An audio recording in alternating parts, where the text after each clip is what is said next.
I'm a strong believer that everybody's entitled to their own opinion, but not their own facts. And so when somebody told me about Michael Bihn's podcast and he was talking about me, I went on there and that it was quite negative.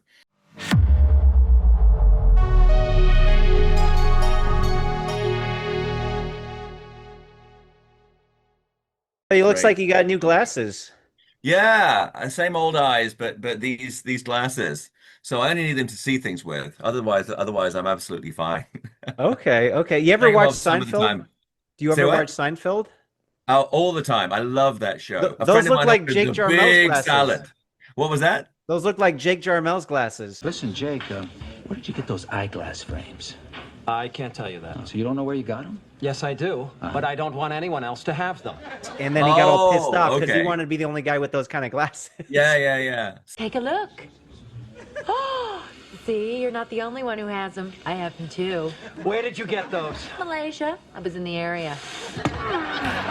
Oh, really? So, I don't know if I look more and less intelligent with it. I'll put them on and off depending. I've got some actually this podcast is so important to me. I actually wrote some notes, which I normally don't do. Oh, wow. Well, that's peculiar. Well, I have to say one thing, just getting into this, it's very rare for me to go on to any platform and defend myself or talk about, kind of like to counter anybody's comments about me because I'm a strong believer that everybody's entitled to their own opinion, but not their own facts.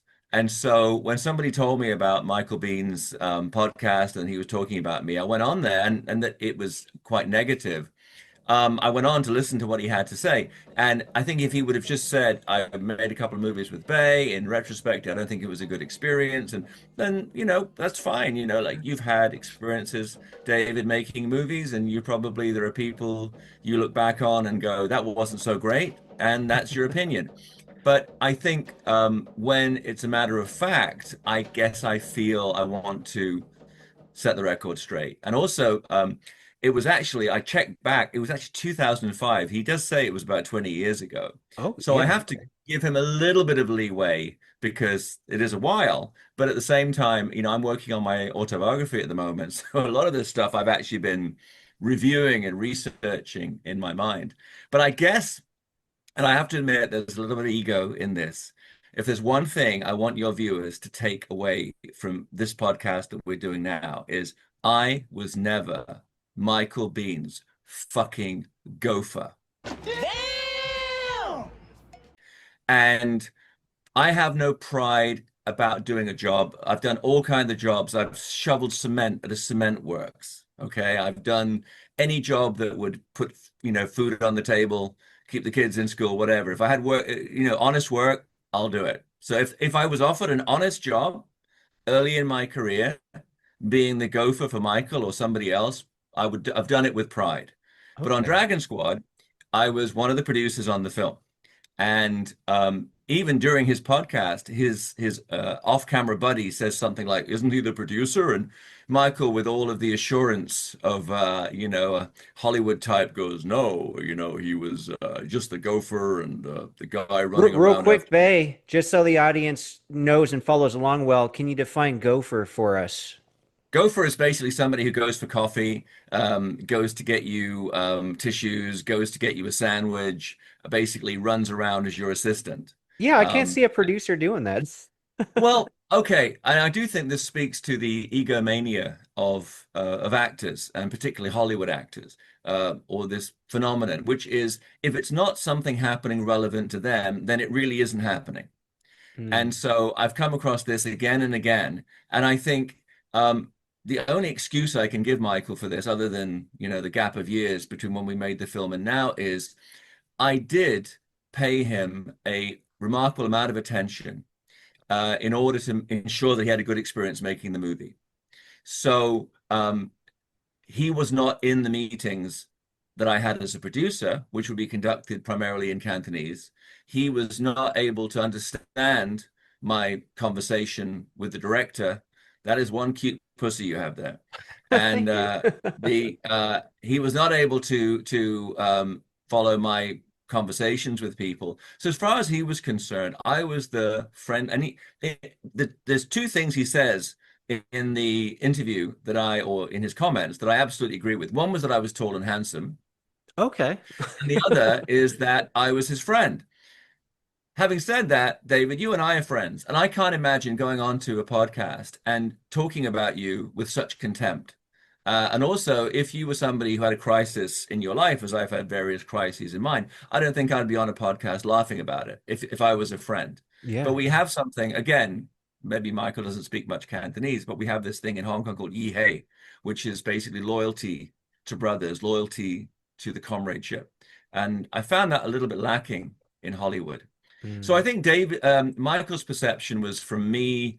For example, when he was shooting late at night, I would ride back in the van to his hotel to give him somebody to talk to at the end of the day to see how he was getting on. He could vent anything, talk about what we were doing next. And then I would drop him at the hotel and have the driver take me right back to the set at like 3 a.m. or whatever it is. Now, I think in Michael's worldview, as soon as I went off camera from the Michael verse, I probably went to a bar or I went home. So he didn't see any of that. So from his perception, I was the guy taking care of Michael. It's just him and me. And I just wanted to say, no, I was a producer on the film. He is alone in thinking that I was on that movie. I'd already by that point produced and written $40 million Jackie Chan films. Sure. And by the way, if I was broke and I had a family and no other gig available, I would have come on the film as his assistant. That aside, it's hard to see why somebody with my background at that time would come onto a film like Dragon Squad. And why would they give me a producer credit? Of course, I earn the credit, as I will now explain the history of Dragon Squad, Yeah. which I'm happy to talk about because I think there's some lessons in there. I mean, I don't want just to make this about my personal grievance, but there's some lessons there that people might find useful. So Dragon Squad began for me when I was asked to come and visit the offices of a director called Daniel Lee. I also Hmm. think it's quite telling that Michael couldn't initially remember the name of the director. But anyway, Daniel Lee, Lei Yangong. And it's funny because Lei Yangong, that's his Chinese name, but it's a homonym for, it sounds like in Chinese, let somebody talk, Lei Yangong. And his nickname is Lei Yangong, which means don't let somebody talk, because he's very strong-willed. But he invited me to his office, and we sat down at his company Visualize, and he said, I want to do this movie Dragon Squad. So Daniel Lee explained to me that he wanted to do a film called Dragon Squad, Hmm. Manlong Dakgong, which means Fierce Dragon Team.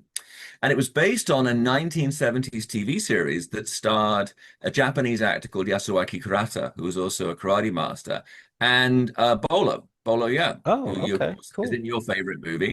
And Yeah. actually, Kurata and Bolo did another movie you may have seen called Blood Fight. Have you seen that one? I actually have the No, special edition Blu-ray. It's no blood sport.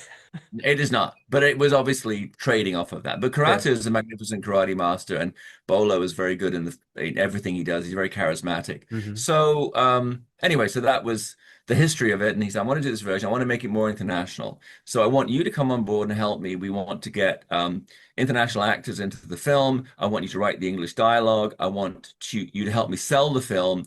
And rather than just focus on the domestic market, I want to make a film that will play internationally. So this was my responsibility, and this was many months before Michael Biehn's involvement. Okay. So at that time, I was collaborating with a very charismatic, very interesting Chinese American producer called Jimmy Moy. Jimmy sadly passed away right before we started Dragon Squad, if I remember Oh. correctly. So that was very sad. But Mm. what he had introduced me to Steven Seagal, somebody I know that you much admire and somebody I've enjoyed working with, over the years. And so Jimmy was looking for projects that we could collaborate with Steven Seagal on. So I Nice. brought him on I suggested to Daniel, I said, let's just bring Steven Seagal on and he can co-produce with us. And then he can play a role in the movie. And that was potentially going to be the role that Michael ended up playing. Oh, Michael okay. Biehn Wow. ended up playing. And what happened was, when we looked at the nature of the deal, basically, Steven comes in as producer, puts his name on the film. That doesn't really cost a lot, but that time in 2005, it had a great value in the marketplace. Oh, His name. sure. he volunteered, to his great credit, to come to Hong Kong and to be in the movie for free, to shoot a support role. The Nice. problem was when we actually added up the airfares, the entourage, the hotel, the per diem, the limousines, all Not the so much things free he would anymore. require, it just wasn't workable. It ended up he kind of cost the same as all the other actors put together. Okay. So, but I didn't, I was still interested because what happened was I started calling up the distributors in England and East Europe and even in America. Though America, he wasn't, there were other territories where his name really had great value. And the buyers said to me, can we put Steven Seagal presents Dragon Squad? And I said, sure. And I'd that buy it. we started pre-selling the movie and getting good money to to come. So everybody was very happy with that contribution. Sure. Me as producer bringing in Steven Seagal, okay, not as an actor, but as a producer, as a name we could use in association with the film. Not bad work for a gopher. So then, last time I'm going to reference that. Anyway, so then we went back to the casting pool, and the first choice to play Petros, the villain of the film, was Jason Scott Lee, and who I believe you've had on the show, or Um, you've Jason had Scott Lee, shows about. I should. We did a great video talking about him, and I did a couple because, of course, dragging the Bruce Lee story, Yeah. good topic, Well, good actor. the thing was, I met him years later at the home of my friend Maggie Q's, Maggie Q's home in LA, and she brought Jason over to meet me. There's just a wonderful comedy called Balls of Fury, and me and Jason had yet to do Crouching Tiger, Hidden Dragon 2, but that kind of came off of my meeting him and knowing him, Okay. getting to know him in LA. And I asked him, I said, so, what happened? I reached out to you to come and be in Dragon Squad. He said, I never heard of it. If Oh. somebody would have told me to come and do a Sammo Hung film, I'd have been there. And for all of you actors out there, I think an underappreciated problem you can have is bad management. Hmm. Bad management, agents and managers who really have their own agenda and are not acting in your best interest. And Quentin Tarantino had an incredible line. He said that they are arsonists disguised as firemen. And I thought that was such a great line. And it was so Jason, we reached out to, we never heard back. So he wasn't going to be the bad guy. Okay. That same thing I just mentioned applies to my girl, Maggie Q. Maggie and I at the time had our own production company called Shankara Productions in Hong Kong. And so anything I produced, she was like a de facto partner of mine. Hmm. She didn't have any great interest in coming in and doing meetings and talking about Steven Seagal movies, but she said, look, I'll come in and do a role in the movie. I'll play this Vietnamese sniper. At the time, she was managed by Jackie Chan's management company, JC Group. And I hesitate to be too critical because Willie Chan, who was Jackie's manager and who ran it, has passed away now. He's a dear, sweet man. But at the time, I don't think they knew what to do with Maggie and that they didn't really manage her career well, Hmm. compared to the way I managed it as her producing partner and de facto manager. And there's something happened on Dragon Squad, which I think was very relevant to her later career. So I went through channels and went to JC Group and said, we want to hire Maggie to be in the movie. And they, I think, responded to one of the other producers on Dragon Squad and just said, no, she's not going to do it for whatever reasons. And then Maggie came into our office the next day and I said, how come you're not doing the movie? And she was like, what? And then she did what Jason couldn't do, I guess. She called them up and said, Sure. F you.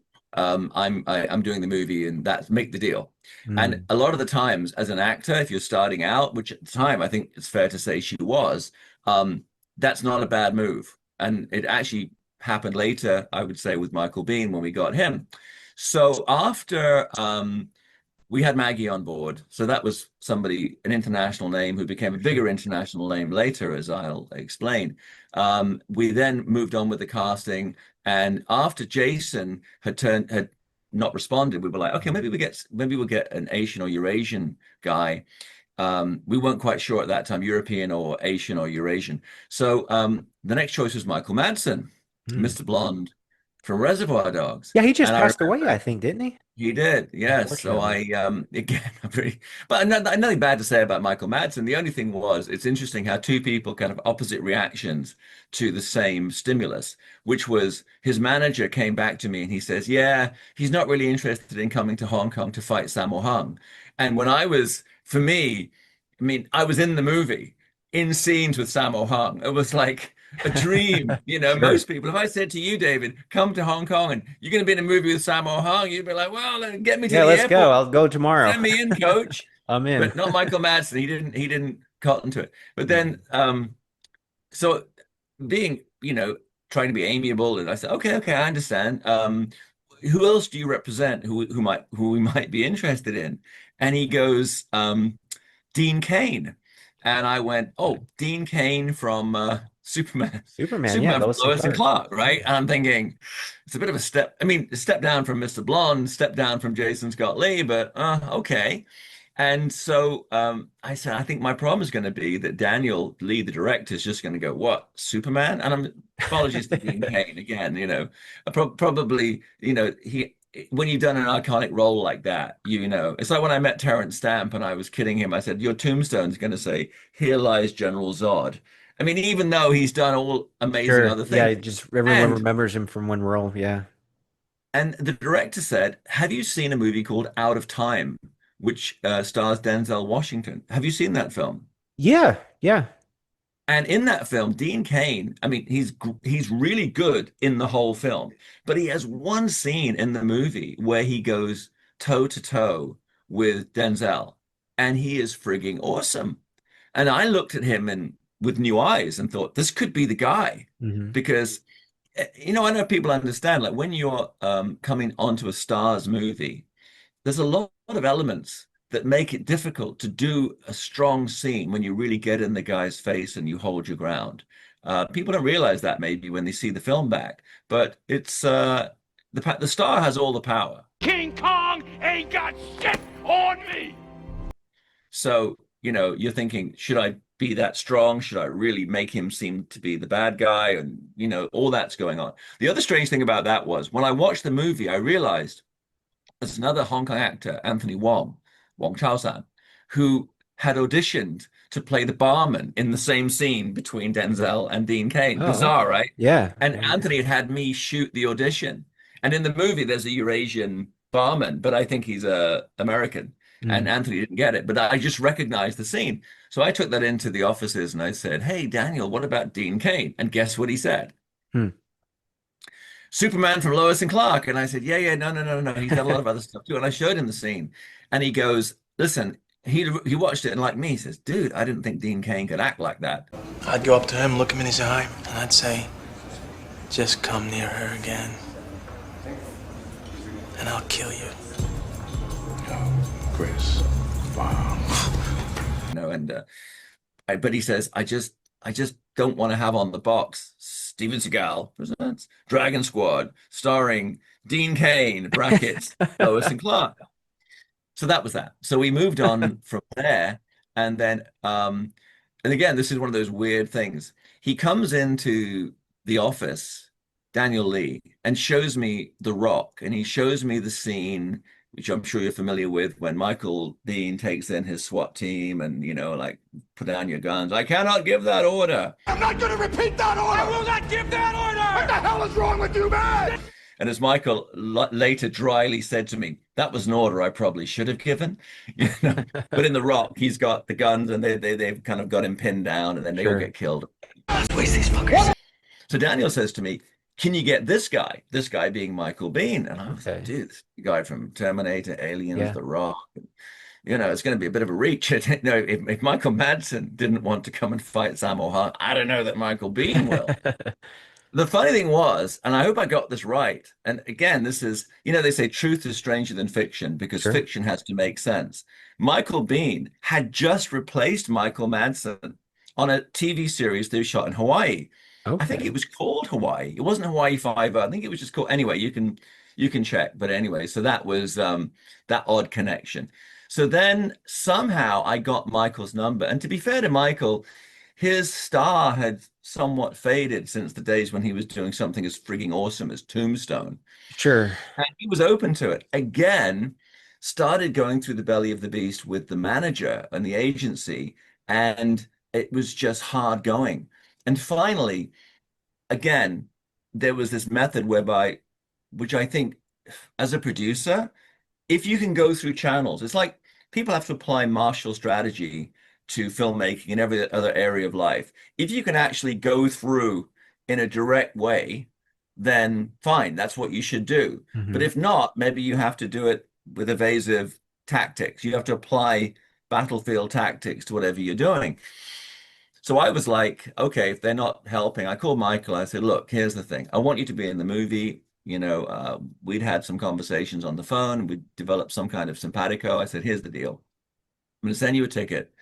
I'm going to be at Hong Kong airport with a big bag of cash because all film deals in Hong Kong are cash, bags of Okay. money to finance the film, to pay the actors, to pay the stuntmen.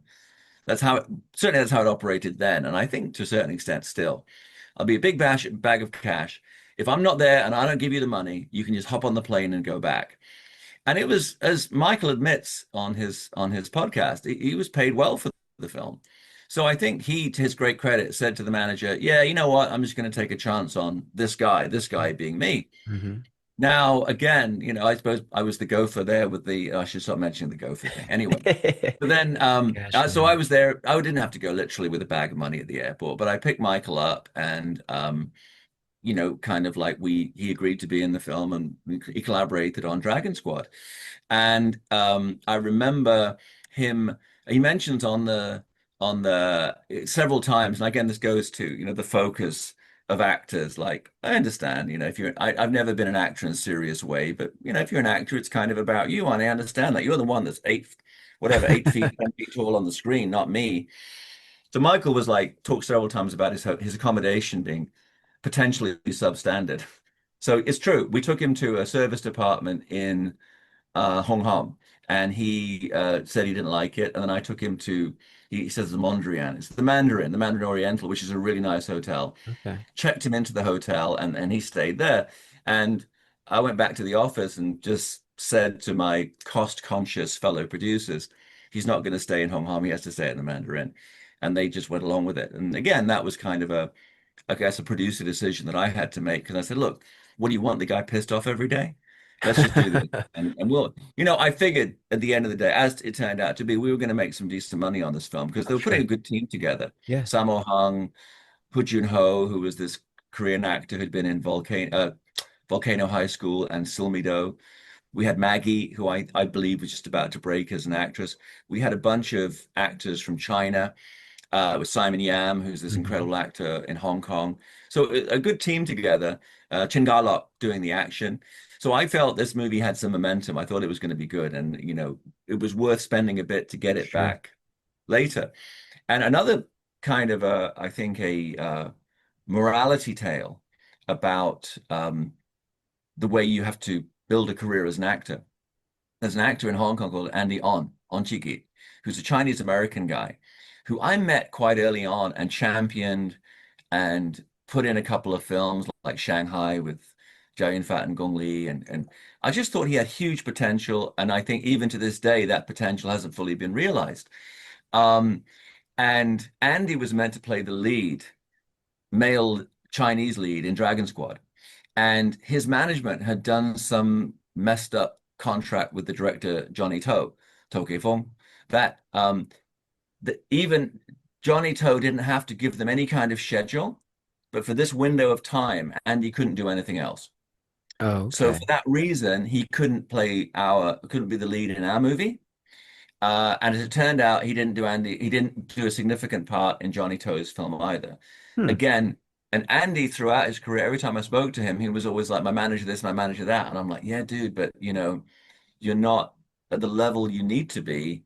And, at the end of the day, the manager's going to find somebody else who's 25 and start their career when you get to 40 and you're running out of steam. So you've got to grab this. And I don't, and I still have great affection and respect for Andy. And I think it's a shame he didn't become a bigger star. And I certainly tried to help him as best I could. Even when we did Shanghai, which was this prestige film, I met him and he said, well, it's a 50-50 of doing this film. I said, what are you talking about? This is huge studio movie with these massive stars. It's not a big role, but it'll put you out there.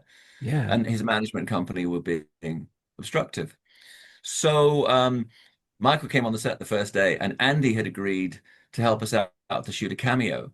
And so Michael, I think, came in, and he's a very highly experienced actor, been in all these movies with Michael Bay and Jerry Bruckheimer and James Cameron particularly. And, Sure. he can, like, these local actors, they're not going to, be able to contend with me. And he saw Andy do his scene and he was like, I better get on my game.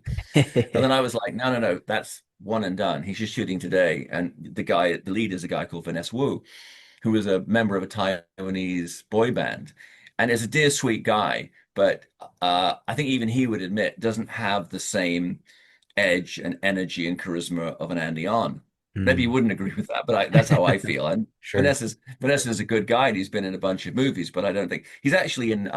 Did you see Yip Man 4 with Scott Adkins fighting I Donnie mean, Yen? I seen that fight on YouTube. I haven't seen Yeah, the so full he's movie in though. he's in that movie as well. He's the Marine who's kind of promoting the fact they should do Wing Chun and what have you. But now he's a really a nice guy. But I think then Michael quite rightly looked at it and says, well, up against this guy, I'm going to blow him off the screen, which I think, Mm. was a fair judgment. So I think Michael's performance came down a couple of notches when he realized it wasn't Andy, it was Okay. Vanessa, which was kind of a shame. And Yeah. so we began production. Oh, one thing I forgot to mention was, given the fact that we were going to have action in the movie, prior to him coming to Hong Kong, I'd sent Michael for training with Benny Akides at the Jet Oh, Center. And nice. Michael at that time, I guess now, I don't know, but that time he kept an incredible shape. He was very fit. And he took to the training really well. Like Benny had him doing something. We didn't really have him fight much in the movie, but anything he had to do, and later in Blood Bond, physical action, he could handle it, no problem. Handle it like a stuntman. He was brave Okay. and very coordinated. But I'd done that as well. So he shows up ready to rumble. So we start shooting, and I think he had the thing I remember was Daniel Lee was so enamored of Michael and so enamored of Michael's performance. Every time Michael would shoot a line of dialogue, Daniel would do a little dance of joy behind the monitor. And I mean, I don't think James Cameron does that same dance of joy. Probably not. Yeah. So Michael was like, he said, this is great as an actor. You get that kind of positive feedback. If you just squint at the camera, the guy's like, oh, this is fantastic. That's the Oscar. And I think Michael did do a good job, and he was good in the movie. What I think I hadn't taken on board was the fact that Hong Kong, even on a lower budget Hollywood film, you'd have a trailer, there'd be working hours, there'd be proper catering, not in Hong Kong. And Hmm. Michael, to his huge credit, just took this in his stride. He didn't bitch about not having a trailer. He didn't complain about, there's one catering incident I'll get to in a minute, but he didn't complain about the hours. We would shoot 10 hours and it was like, he'd be asking me, are we wrapping? I said, no, no, no, we're moving to another location and we're carrying on. And Michael would look a bit like, oh, and Daniel Lee would come over. This is great. And this scene's going to be like this. Oh my God, you're going to be so good. And then he'd go away and Michael would go, oh, I guess we're shooting another scene. So then we'd go and do that. And one of the high points of Dragon Squad for me was Michael did an interview with a local newspaper, the South China Morning Post. And the guy says, so Mr. Biehn, I understand that I know you were in the movie The Abyss, which is reputedly the toughest film shoot in Hollywood history. And Michael took a breath and he goes, let me tell you, compared to Dragon Squad, The Abyss was like a vacation. So Wow. I felt in the back, I was like, yes.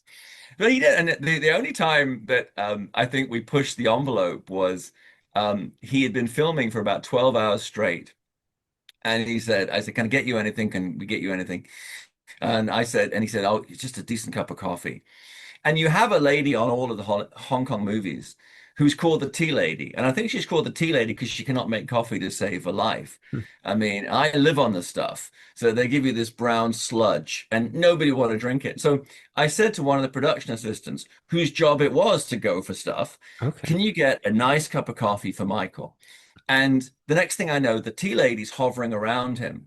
And of course, she doesn't speak English. He doesn't speak Chinese. And I'm going, no, no, no, no. If you wanted that, you know, river water, then we could that bilge, he could arrange it.